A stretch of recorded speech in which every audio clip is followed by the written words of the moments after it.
Good morning, everybody, and welcome, and good afternoon, depending on where you are. Thanks for joining us for the first user group for 2024. So this month, we're all about email design editor and looking at some strategy and tips and ideas to help you personalize your newsletters even further. So let's dive straight in. So my name is Derek Bell. I'm your host for today's session, and my colleague Sean is also on the line, and Sean will be helping with Q&A and chat, etc., and making sure I don't miss anything. So thanks, Sean, for joining us. Okay, just some general housekeeping. You know we record these sessions if you've attended previously, and they will be made available within about a week of the user group concluding. If you do want to ask questions, please feel free to use the Q&A throughout the meeting. Just be aware everybody will see those questions and you have the opportunity to actually upload them. If you wanted to ask something privately, as in just to Sean or myself, please use the chat function in order to do that. So one of the changes we wanted to make this year was to reduce the time for the actual webinar presentation to 45 minutes. And then that last 15 minutes is for Q&A. So you can ask questions throughout, of course, we always encourage that.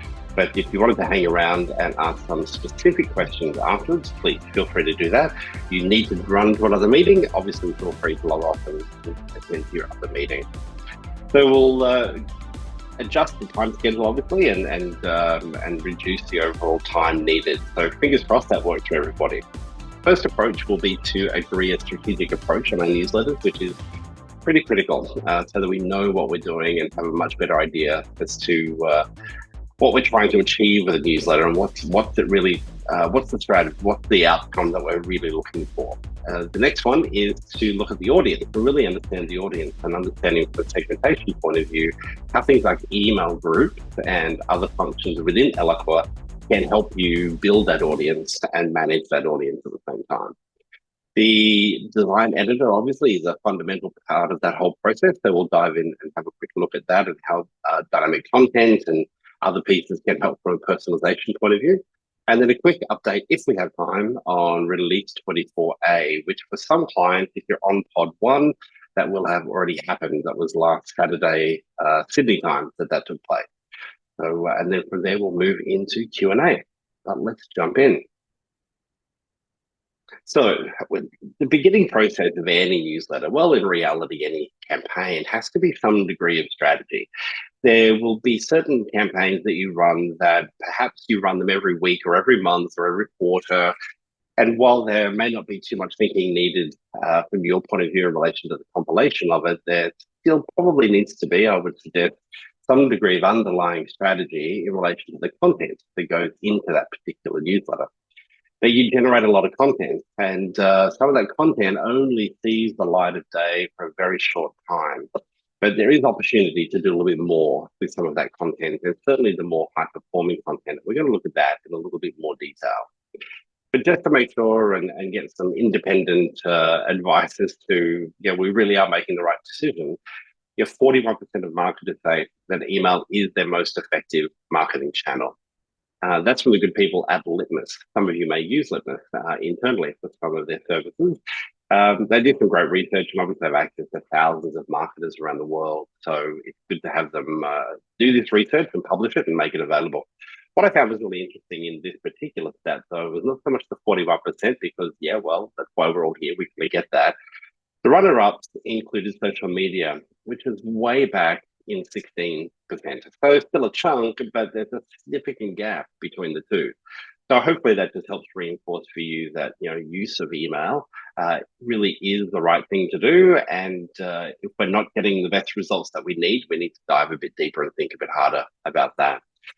Let's talk about newsletter stress. We all get newsletter stress, right, from time to time. And this happens usually due to either a lack of planning or just general busyness, right? We're so busy doing all sorts of things that sometimes those recurring types of campaigns, generally a newsletter, can be a little bit painful. So we want to try and make it as less painful and make it easier for you, okay? So if you're ever going through any of these types of questions or you look a little bit like the young lady on the right-hand side of the screen, then you've joined the right webinar. So thanks for joining us today. So let's see if we can make her a bit happier. So we find one of the underlying things that can relieve some of that stress is having an underlying strategy and objective as to what the newsletter is trying to do. And there will be an underlying strategy as to why you're even doing a newsletter. And then I suppose a sub strategy, if that's really the right expression, for those types of newsletters, or the newsletters that then go out on a regular basis. So this month, our objective is this, next month, our objective is that, but our underlying strategy is to increase brand awareness, for example. So there could be a whole range of things that's driving that. But is it brand awareness? Is it lead generation? How frequently can people expect to receive your newsletter? From all of the reading that I've done, and certainly from my experience, one of the key things with a newsletter is consistency and what it looks like when it arrives in people's inbox. There's nothing wrong with refreshing it every 12 months or so. You may have noticed a little refresh on the Eloqua user group communications. There's certainly nothing wrong with a bit of a refresh, but consistency is a really good thing. People love consistency. Now, does the newsletter also fit into your customer journey process? That's something else to think about. And if it's a prospective student or a prospective client, or are they currently a client, or are they currently an enrolled student, for example, at university? So does the message differ if you have different calls or if you have calls to action? Would they differ if it's a prospective client or customer, or a current client or customer? Have a think about those things, and that's where magic, like some dynamic content, can really help you from a personalization point of view, is to really adjust those messages that you're presenting using some dynamic content based on your data that you have stored, typically in a student management system, a CRM platform, those sorts of locations. Once we understand that, we get that strategy defined, that will make things a lot easier and hopefully relieve some of the stress that can come. So typically my experience is that there are a few different ways people approach newsletters. And for those that are old enough, these used to be paper-based scenarios. And if they were paper-based, we maybe potentially moved on to fax and sending them out via fax. I haven't used a fax for I don't know how long. But the other one, of course, is email. And so email kind of took over that whole realm. But did the objective change along the way? What was the purpose of the newsletter? If your newsletter is really asking people to simply click and buy, then I'd argue that's not really a newsletter. Unless, of course, that's your underlying objective behind the newsletter. That's another discussion. But basically, you're looking to design content that is a traditional newsletter, looking to design content that potentially reinforces your brand. It really helps position you as a thought leader in your space, and you provide insight on specific topics, maybe critical reviews of different things that are happening within your industry, whether it be around products or services, or just generally impacting your industry, for example. And typically that newsletter would be delivered on a set schedule, okay? Summary newsletters are also a really good idea. If anybody here subscribes to McKinsey & Co., that is some great thought leadership. So I'd encourage you to have a look at McKinsey, and they do some wonderful, free subscriptions that you can sign up for.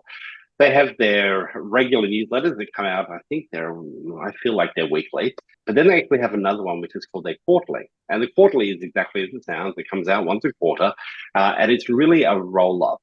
Not that it's a huge, long newsletter, but they really seem to cherry pick certain topics based on information I've given them about my preferences, and usually with a header article. So there'll be a primary article at the top of that quarterly newsletter, and then usually 2 or 3 other articles underneath that you can look at. And so all that is really, it's recycled content. There's nothing new in there. It's just content that I assume they've selected because that's what they want to push, or it's based on content that has performed really well, more so in their weekly communication. So using things like insight and doing a little bit of analysis to understand what that content is and which ones works really well in past editions can help you put together summary newsletters, for example. So maybe if you're less engaged, you may offer it as a specific subscription. People may choose to either hear from you quarterly or weekly or monthly, whatever it is. But then you may also have a group of people who are less engaged. And maybe that's a good group to also think about sending summary newsletters to. Then, of course, there will be bespoke things. There'll be things happening in your industry that are sort of not on a schedule. It could be current affairs related, it could be industry specific related, etc. And so you need to think about how or which newsletter format you might use to get that information out. Or maybe it's a breaking news type of newsletter. And so, yeah, there's no specific date or schedule on that one. It just happens when it happens. Just don't overuse it because you will take away from the interest, I suppose, that people might have in, oh, what's this? This is different. Something's going on. I must read this.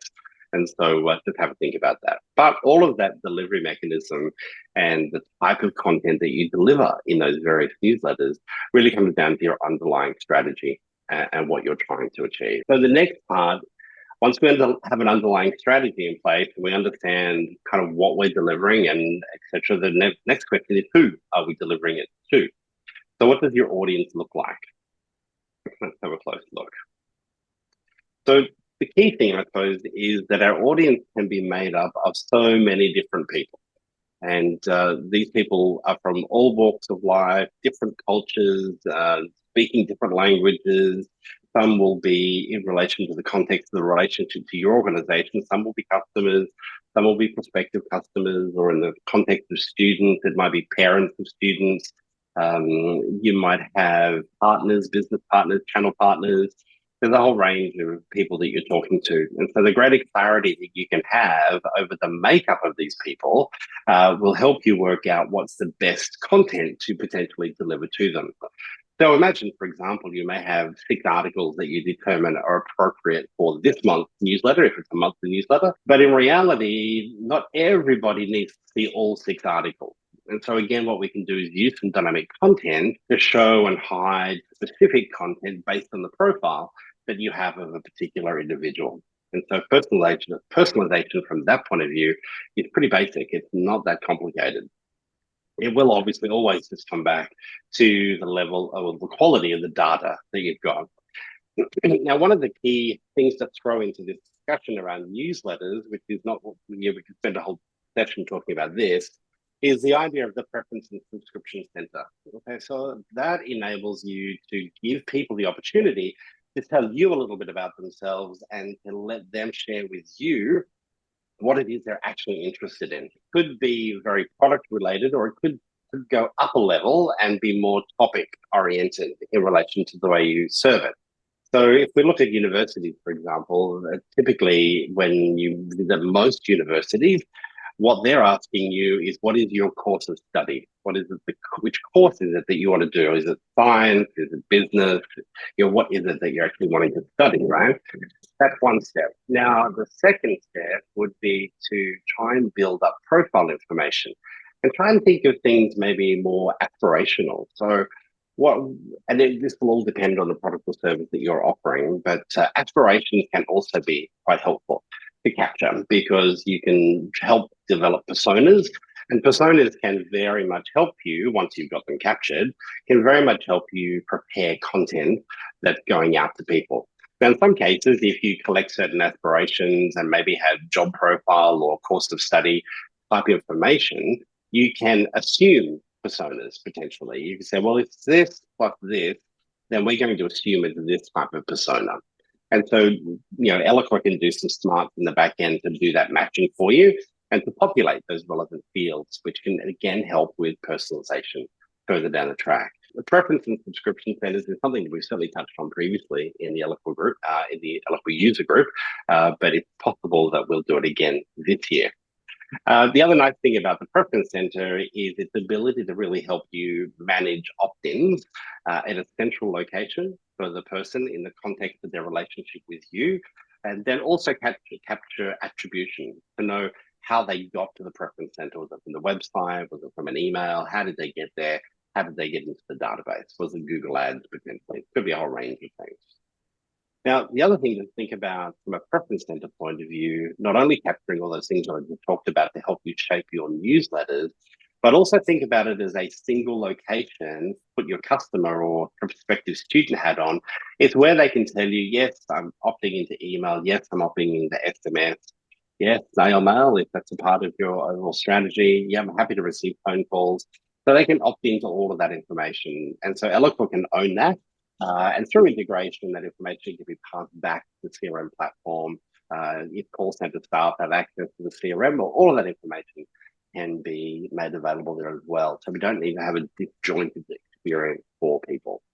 So slightly off topic from newsletters, but kind of hopefully you get why I've included that. So the key in that whole process really is to just make it easy for people to do that. So at Marketing Cube, under About Marketing Cube, you can come to subscribe today. And if you click on that, you'll actually leave, well, you and I know, you're leaving WordPress and you're then going to an Eloqua landing page. So the reason we do that is because the Eloqua landing page enables us to wrap in all of the personalization as well. So the field merges and any dynamic content and those sorts of things. Another one that I wanted to talk to you about, again, this is in the context of making it easy for people, is across our website, we have different pages that talk to different things. This particular page talks about our various events that we run. And so what we thought was a good idea here was right at the top of the page in the banner, subscribe now and don't miss the next event. So what that does, it actually takes people off to a form that is focused just on the event subscription. So I figured they're here, you strike while the iron's hot, etc.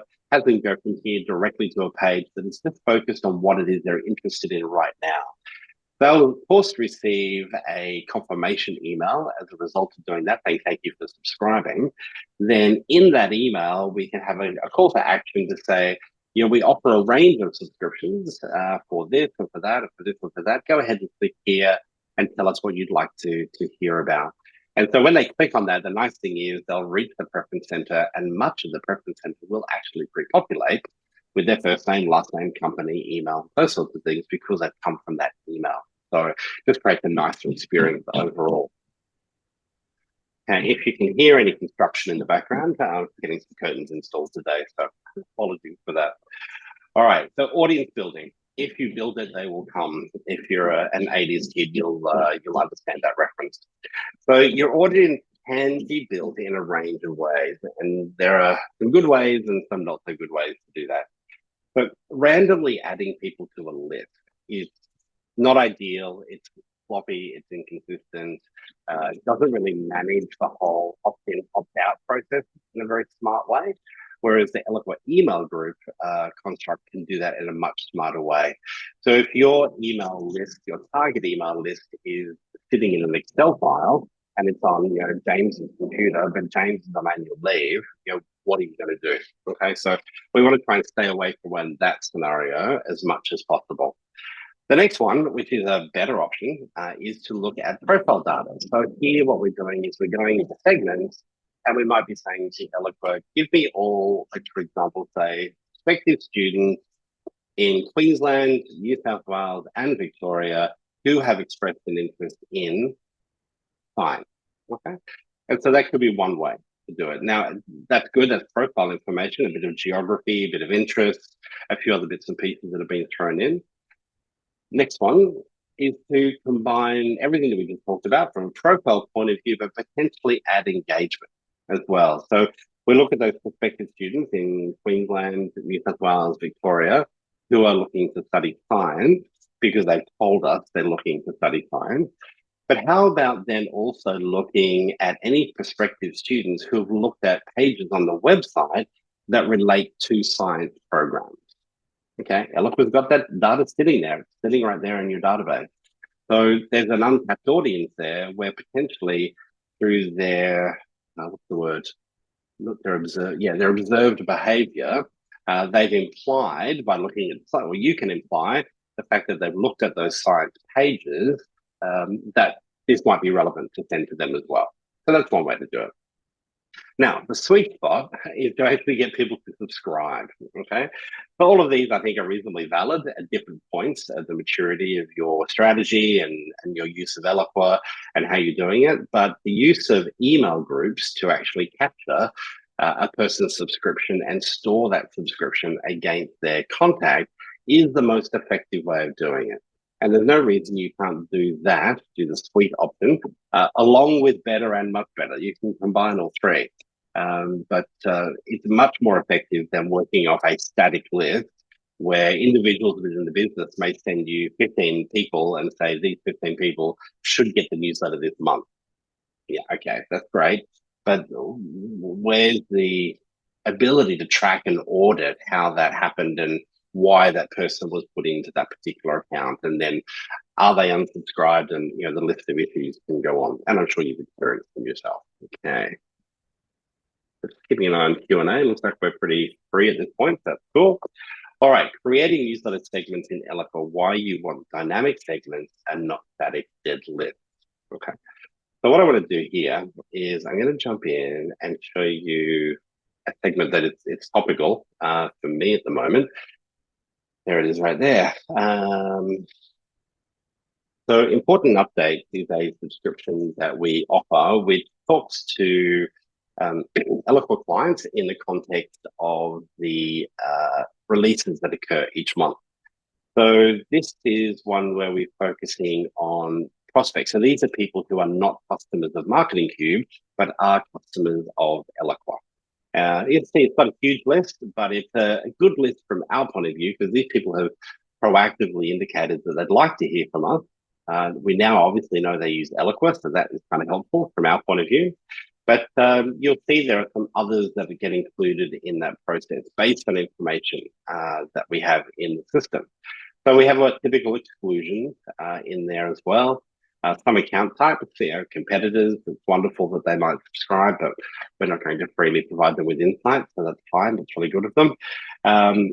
Here, this is kind of a little bit about our world. If people sign up with non-work related type emails, I'm sure we don't have every single sort of web-based email on the planet on this list, but it does tend to be a growing list over time. And internal, so making sure none of our Marketing Cube people get this particular stream, they get it through a different stream. So that way I know that the number of people that I've got there is my target list. Now, the easiest way to do this is to use your email groups. And so that's the first one that you can see I've got there. So subscribe to groups is the one that you want, and that's what this is right here. So subscribe to groups, and you obviously are all very familiar with your email groups. You use them every day when you're building email. And so what we need to do is provide a vehicle or a way for people to actually subscribe to these email groups. Not just have you send them emails, but provide some sort of infrastructure. And that's where your preference and subscription center really comes into play. The other thing you want to do is, as you're marketing in different types of campaigns, is do a little bit of cross marketing, okay? So, for instance, every now and then when we talk to people about the Eloqua user group, we'll include some dynamic content that invites them to subscribe to the Eloqua important updates if they're not already subscribed. So there are a whole swag of ways we can obviously do that. And that's one level of personalization that you can apply as you go through. So this particular month is reasonably static. The only people that we don't add to that particular subscription who are not actually subscribed are sometimes key executive customers and occasionally, well, not occasionally, generally always, anyone that we understand who is actually an administrator of the Eloqua platform. So if they've not yet subscribed, there's information in there we feel that is relevant to them in their role and their administration of Eloqua. So that's why we would include them in that process. Okay. Design and content. So the design editor, which I'm sure is largely while you're here today. So in relation to content, this is the fun part, right? Because this can often be the stumbling block. This is the thing that can take so long in some cases, is getting the content and the right content in place. So if your strategy is in place and you understand your core objective for each newsletter, then the content should come a little bit easier. One thing we can look at doing is identifying some of our highest performing content over the past X period, for example, to help shape what's coming next. And if you've got consistency of certain content performing well over multiple quarters or even over multiple years, it's probably a good indicator that it's going to work moving forward as well, unless there are significant changes in the market or in the way people behave, essentially. So what we'd encourage you to do is to, identify some of that high performing content and recycle that content. It may be a straight recycle, as in you can really almost do a carbon copy of it. It could be a blog post that performed really, really well. And so even though it's dated, performed well, there's no reason why you can't send people back to it if the information is still of value and still offering insight. So once you've got that content, and maybe if we can call it marquee content, so that absolute creme de la creme content, maybe you look at turning that into some content blocks within your email editor so that people can use it in different campaigns and different information can be dropped into relevant areas. So the content blocks become helpful to help you get the right content in front of people. There's no reason why a content block can't contain dynamic content. Go ahead and think about your content block, but if you've got different audiences and the way you would pitch and explain things, well, it's fine. You can use dynamic content in the process of building some content blocks as well. So they're always on message and always sending the right level of detail. This one came from a client, this last idea. There's no shortage of content, and in some cases, the content's a little bit verbose. And so what they did is created a leaderboard, essentially by author of the contributors within the business, which became very interesting. And so it wasn't just open, but it was more based on clicks. The leaderboard was able to provide some, unbiased feedback in relation to the interest of the content that some within the business thought was absolutely critical, but unfortunately wasn't getting the click-through rates that would have balanced out that view. So I'll leave that one with you to kind of think about it. It may not be relevant in your world. Okay, so the layout and design of your email is obviously an important part, and most of you on the call today, if I have a look, many of you will have external agencies that you're using to help support the visual aspect of your newsletters, and this is really just a basic concept. But looking at lots of newsletters, as I do on a regular basis, both client newsletters and sort of from others in the industry, there's some recurring themes as to what seems to work. Certainly a hero image of some sort of marquee article, which is really that primary piece of content that you want to get across to people. And then underneath that, you might then break into columns or break it down in row by row to 2 or 3 sub articles. If we're starting to stretch our newsletters into, 7, 8, 10, 15, heaven forbid, 20 different articles, that's just too much for people to choose from. In reality, you've probably got a few seconds to grab their attention, and so you want to make sure that it makes it easy for them to engage with the content that you've got there. All right, so let's take a quick look at an email, and what I'm going to do is to show you, at Marketing Cube, how do I go about producing some of the newsletters that we do on a regular basis. So from the email design editor, I always start with a template, and I want to say to you, there is no exception. I do not take an email and do a save as, although I noticed if we've got any of our New Zealand compadres on the line, I did mess up with some dynamic content in yours because unfortunately there's no template construct with dynamic content. So I duplicate it from each month and change relevant details, etc. And so some of you in New Zealand may have noticed that you're invited to a November user group in the dynamic content, but of course the details add to calendar, thank goodness, and all those other options were for this month. So my apologies on that point. But as far as the email is concerned, absolutely, starting from a template is the ideal position. And so how well you build out that template is also another skill set, right? It's what you don't want to do is just simply take an email and save it as a template. You want to make sure that the template really is a template, that there are no links from previous articles, all that kind of stuff. So you can see what we've done here. The idea is, by the way, that we're not suggesting you need to have 3 different banners. But what I wanted to do here was we've decided on 3, which will cycle through over the year. And so then when I come in here, I can just remove templates or the banners that I don't want. And then I go through the process. So you can see it's clearly not 2035, but so that is an alert for me to go through and correct those. We use some dynamic content for greetings. So we have Kiora for our friends over the ditch, into Indonesia and Spain and Spanish-speaking areas, and German and Italian and etc. So that's just a nice little touch. It's super simple to do. From our point of view, the way that's driven is on country. Okay, so country is a critical field at Marketing Cube for us to capture. And so because we have such great quality data from that point of view, it then gives us the flexibility to do things like that and personalize just that little bit further, which is nice. From a newsletter point of view, having information stored here at the top of your newsletter is also a really good idea. It does make it easier for people to get a bit of a summary view as to what they can expect going down. And then really what happens below, it's just a repeat, repeat, repeat. So I've got my placeholder there. That's what I need to prepare from an artwork point of view. There's allocation here. That's a reminder to me to think about it. Is there any promotional things I could put in there? Upcoming webinars, other offers that I might want to do. And then it's, as I said, it's just a repeat, repeat, repeat. Then at the bottom, there's a section around product notices from Eloqua. And then a dynamic content piece, which is letting people know when their particular pod of Eloqua, because you may or may not be aware, there are 7 different pods or 8 different pods. Geographically, they're around the world, and they happen on different dates and times. So this is a level of personalization. So let me show you what that looks like once it's actually done. Okay, so here you can see that's the banner, obviously, that I selected.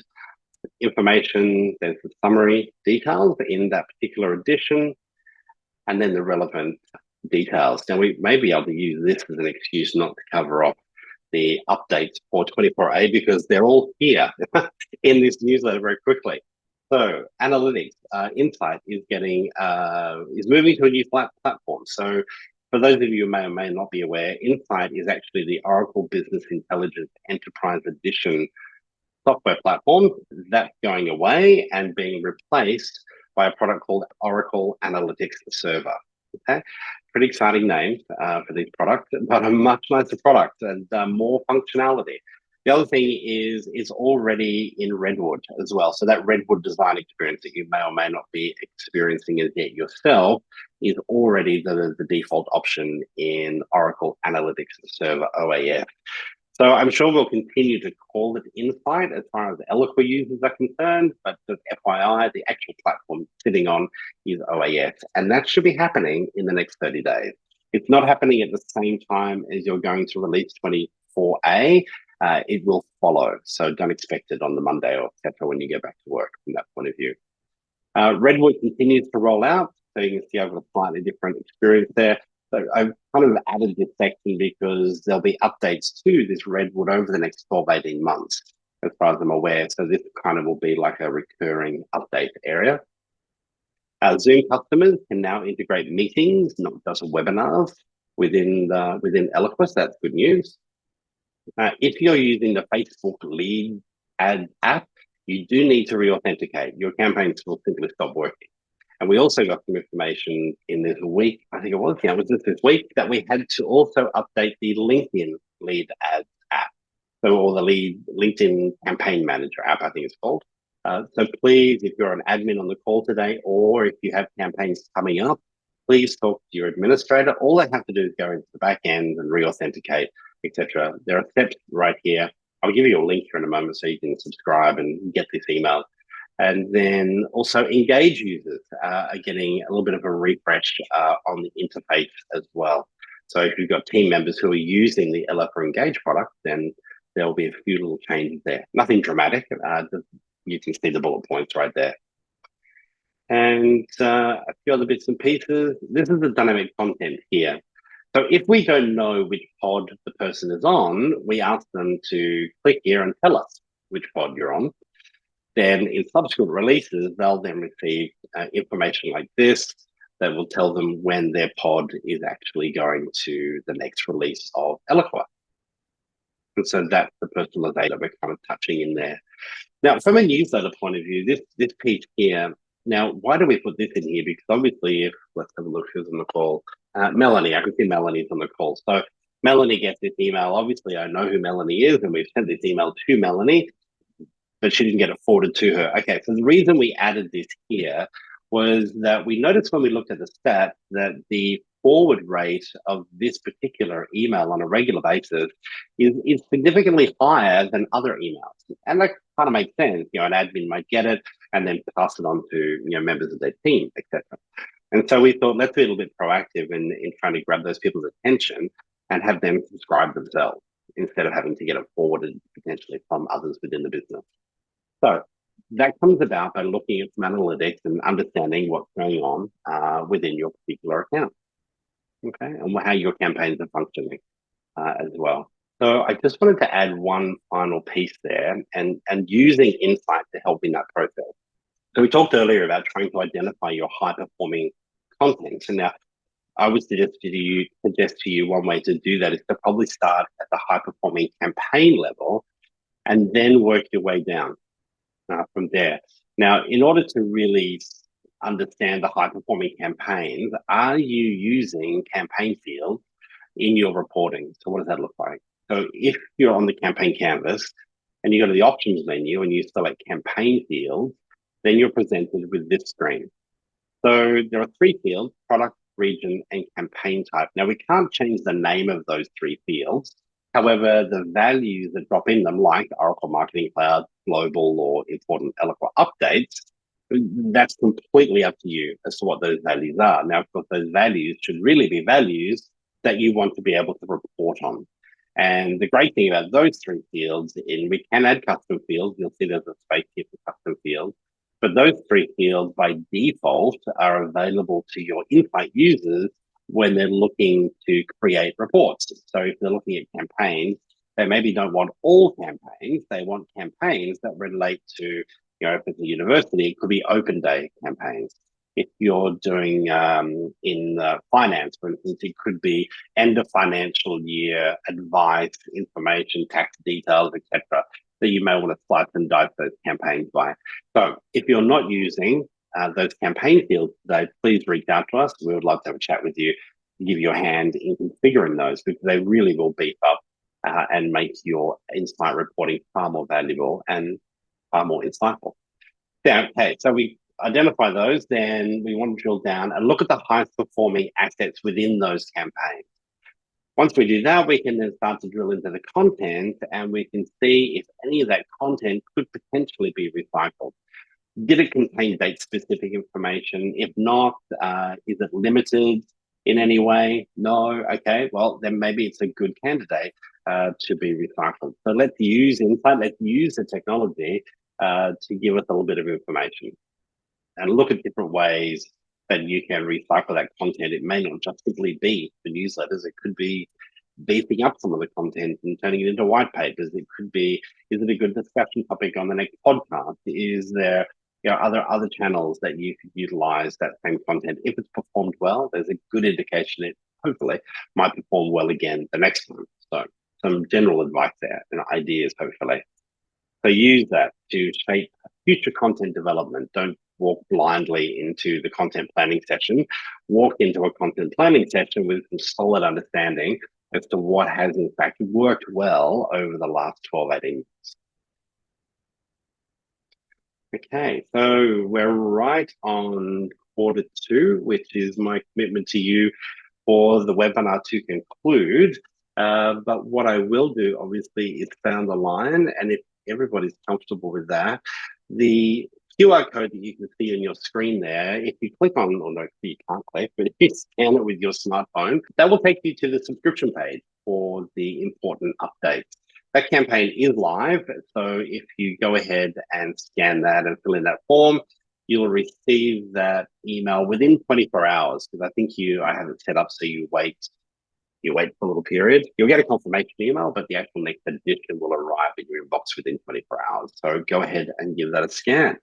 But otherwise, I'll remain here on the line and we will get those survey results to you. So thank you so much for doing those. And I'll give you a quick sneak peek.